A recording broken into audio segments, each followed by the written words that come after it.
Hi everybody, I am Bryan Mullins the Fox. Welcome to the new year, 2021.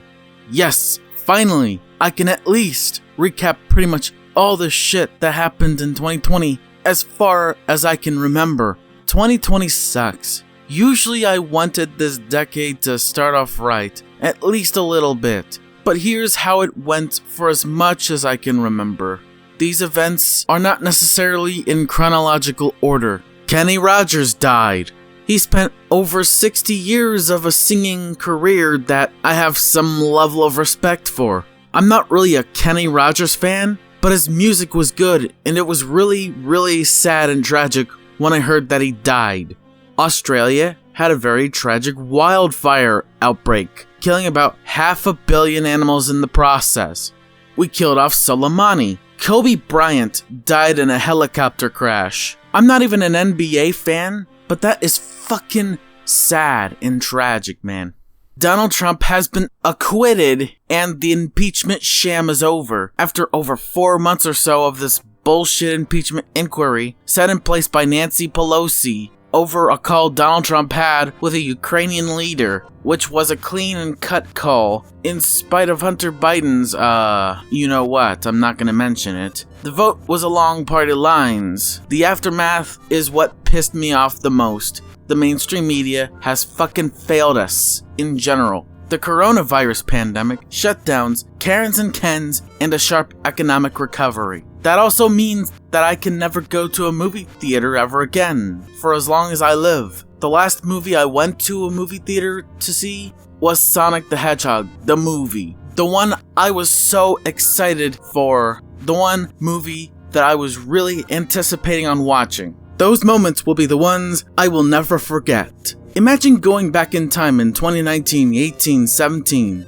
Just chilling, watching the latest movies. Some, or if not most, other movies were shit, so you only went to see the really good ones in theaters. You never had to wear a mask in those years. You never had to keep your social distancing 6 feet apart in those years.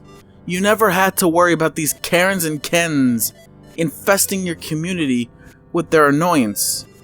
You wouldn't have to worry about a single SJW. Or anti-SJW as of that. Imagine never wanting to leave the 2010s ever, but time can't go backwards. It only goes forwards. Those golden years will never come back.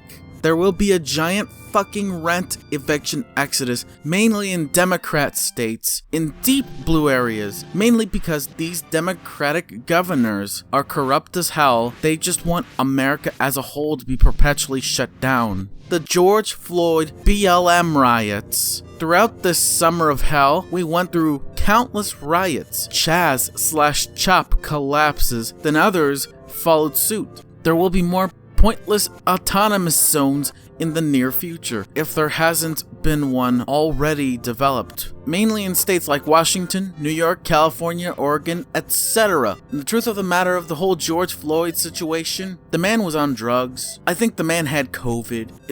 He presumably had COVID. He had to take some fucking insane off-the-wall amounts of drugs. So I don't really agree too much on putting your knee on someone's neck. But if they're resisting arrest, that's probably what you could have done, but it's a bit over the top when you're doing it to a man who just overdosed on drugs and whatnot.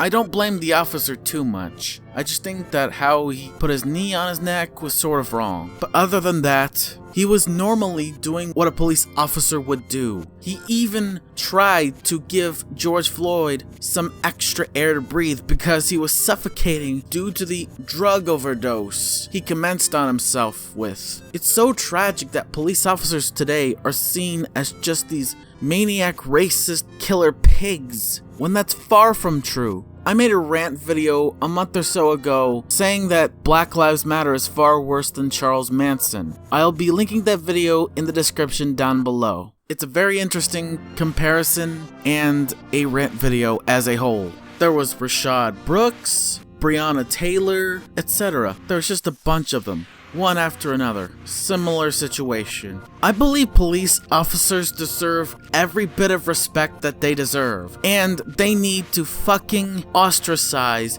and outcast the bad eggs. Fire the bad eggs. There are some bad eggs.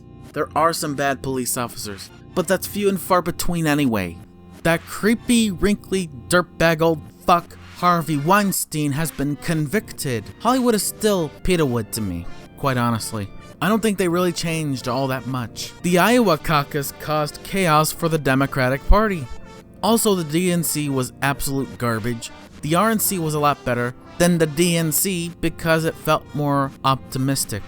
A few stimulus packages were passed, trillions of dollars were spent. Ruth Bader Ginsburg died at 87 years old, causing an entire explosion of autism from the left, the SJWs, and TikTokers. With meltdowns that will go down in history as one of the greatest meltdowns over the succumbing of a Supreme Court justice that has been in that role for almost 30 years ever. Amy Coney Barrett was selected by Donald Trump to fill her seat, causing even more audacious autism from the left. Some people were calling for the assassination of Senate Majority Leader Mitch McConnell. Others were calling for the whole system to be blown up, like that weird-ass cannibal from CNN, etc. Then, Amy Coney Barrett, about 8 or 7 days until the election, was confirmed by the US Senate by a vote of 52 to 48. This is an event I watched ever so closely, just like I watched so closely to the whole Trump impeachment sham, as Trump has been acquitted and that bullshit impeachment trial being over. The media had a monumental meltdown. It was fucking gold. It was fucking priceless. The Chiefs won the Super Bowl against the 49ers. Operation Warp Speed is an absolute success. Trump helped cut the red tape that would have made vaccines harder to get to people in need of a much sooner rate for far longer. It would have taken years for Americans to get the vaccine. As of recording this, there will be more and more people getting the vaccine. Maybe sometime in a month or so, me and my dad could get the vaccine. How miraculous. There are some people that have an allergic reaction to the vaccine, but that is few and far between anyway. Yeah, like that nurse in Tennessee fainting, she probably had an allergic reaction. You know, there's some others that have allergic reactions. So I'm still not anti-vax. Fuck those people. The 2020 election is a subject that I won't even come close to touching upon. I want to play it safe on YouTube, okay? Anything can happen at this point, so I'll just say fuck it. I'm expecting Biden to take office on January 20th. 2020 has been a wonderful, just fucking wonderful year for my channel for numerous reasons. Number one, my channel went from having only around 765 subscribers all the way up to over 6,000 subscribers. In fact, at the time that I'm recording this, my channel has about 6.22 thousand subscribers.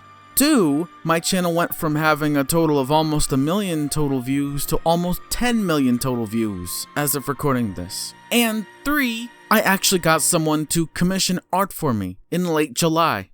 Her name is Peachyskin. It only costed me about $36 in Filipino pesos. It's me in boxers in a leaning standing pose with a cocky smile. And oh my fucking god. Before I end this rant video, I really want to harp on this topic right now. Just about 7 years ago, as of January 2nd, 2021, that was the first day I started having a crush on Sasha La Fleur.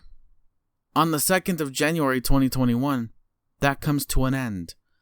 That's about 7 years of a crush and an era between the year that I was an early teen to now over. It's over. All those years being inspired to become a furry was all because of this. How I sang and achieved that perfect vibrato somehow was inspired by her, cause she was voiced by Sheena Easton. So when this crush is over, that means Charlie would be gone, and every other All Dogs Go to Heaven character would be gone out of my head. It'll just be a thing of the past. It doesn't mean that I will forget them. I'll never forget them. They were such memorable characters. All Dogs Go to Heaven 2 was such a memorable fucking film. Sasha La Fleur is such a relatable, memorable character. She would have won a Grammy for Why Not Be Happy Now from an All Dogs Go to Heaven TV show episode, if it weren't for some other song. Yes, so that will do it for the 2020 recap. 2020 really sucked some dick. I'm Bryan Mullins the Fox, signing the fuck out.